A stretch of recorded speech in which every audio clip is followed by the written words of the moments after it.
Have you ever walked into a room, completely calm room, nothing visibly wrong, and felt it? That quiet alarm in your chest. Something's off. You can't name it. You just know. And later, you were right. Psychologists have a name for that. It's called traumatic intelligence, and if you have it, this video is going to feel uncomfortably familiar. It's not a gift you were born with. It's one you built, quietly, mostly without realizing it, out of environments that required you to be sharp, fast, and accurate because the cost of being wrong was too high. Here are 5 signs you have it. Sign 1, the human weather station. Picture a child in a home where the emotional climate changed without warning. Sunny in the morning, dangerous by dinner. No forecast, no pattern. Just read the room or suffer the consequences. That child learns to notice everything, not because they're curious, because they have to be. The slight tension in a jaw, the pause before someone answers, the way a laugh sounds just a little too fast. In adulthood, this becomes your normal. You walk in somewhere and you've already taken inventory before you've taken off your coat. You catch the thing between two people that they think they're hiding. You know when someone's fine and when they're not fine, and the difference is obvious to you and invisible to everyone else. People call it intuition, but it's not magic. It's pattern recognition, trained under pressure, running on autopilot.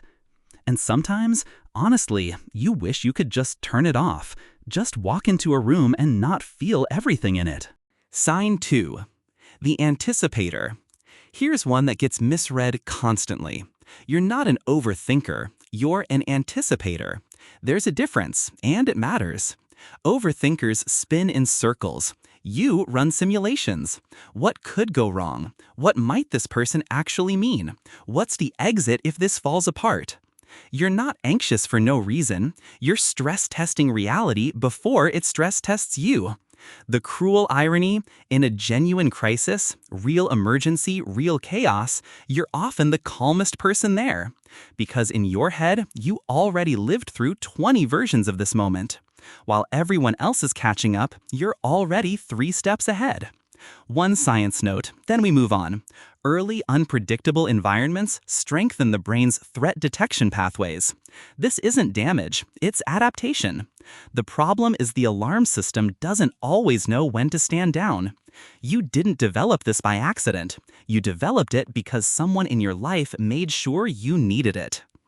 Sign 3, the crisis fluent. Now here's the one nobody talks about honestly, because the truth here is a little uncomfortable. People with traumatic intelligence don't just tolerate others' pain, they often come alive inside it. When a friend is falling apart at 2 a.m., something in you settles. The noise quiets. You know exactly what to say, what not to say, how to hold the space. You feel, for a moment, completely competent. And that's the insight that stings. Crisis is the terrain you know best. It's where you were forged. Calm, ordinary life can feel weirdly untrustworthy, too quiet. What am I missing? Psychologists call this earned empathy, the kind built through experience, not temperament. But the shadow side is real. You may find yourself most confident, most present, most yourself when someone else is suffering. That's not a character flaw. It's a signal, one that's pointing you towards something important, learning to feel that same steady competence when nothing is on fire. That's not a small thing to learn, but it's available to you. Sign 4, the world builder. Some people process the world through logic, some through routine. People with traumatic intelligence process it through depth, and the depth goes all the way down. When the external world is chaotic, the internal world becomes extraordinary, not as a luxury, but as a refuge, a place to go when outside wasn't safe. And over time, that inner world gets detailed, layered, strange, and rich in ways that are hard to explain to people who didn't need one. Here's the uncomfortable truth that doesn't get said enough. You probably feel things other people don't feel, see meaning other people walk right past, and carry an emotional weight from ordinary experiences that would seem completely disproportionate to someone watching from the outside. A song, a certain kind of afternoon light, someone's tone of voice. It hits differently for you, and always has. The same sensitivity that lets you see beauty other people miss also makes you absorb damage other people walk away from. That's the cost. It's real, and it's worth naming. But the other side of that cost is this. You learned early that reality is contradictory and painful all at once. That fluency, sitting with complexity when everyone around you needs a simple answer, holding two opposing truths without flinching, most people never find it. You live there. Sign 5. The doubting expert. This is the sign that will fill your comment section. You are extraordinarily capable and extraordinarily reluctant to believe it. Not because you lack skill, because somewhere along the way, confidence felt unsafe. Standing out felt dangerous. Being certain felt like the thing right before everything went wrong.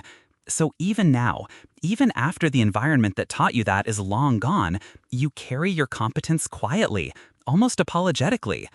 You second-guess the thing you just nailed. You brace for the compliment to be taken back. You prepare an explanation for why your success was actually luck. It wasn't luck. Your intelligence was built under conditions that required you to be right. You stress-tested your thinking more than most people ever will. The doubt isn't evidence that you're not capable. It's a ghost, a very convincing ghost, but still a ghost. And all of it, every single one, points to the same thing. Traumatic intelligence isn't a consolation prize for a hard life. Let that land for a second. It means something real was built inside you, something accurate, something that sees people and situations with a clarity that can't be taught in a classroom or faked by someone who hasn't earned it. The question, the real question, isn't whether you have it, it's whether you're using it intentionally, whether you're letting it work for you instead of just on you. Which sign hit closest to home? Drop it in the comments. I'm genuinely curious, and honestly, your answers to this one are usually more insightful than the video. If this opens something up, subscribe. There's a lot more where this came from.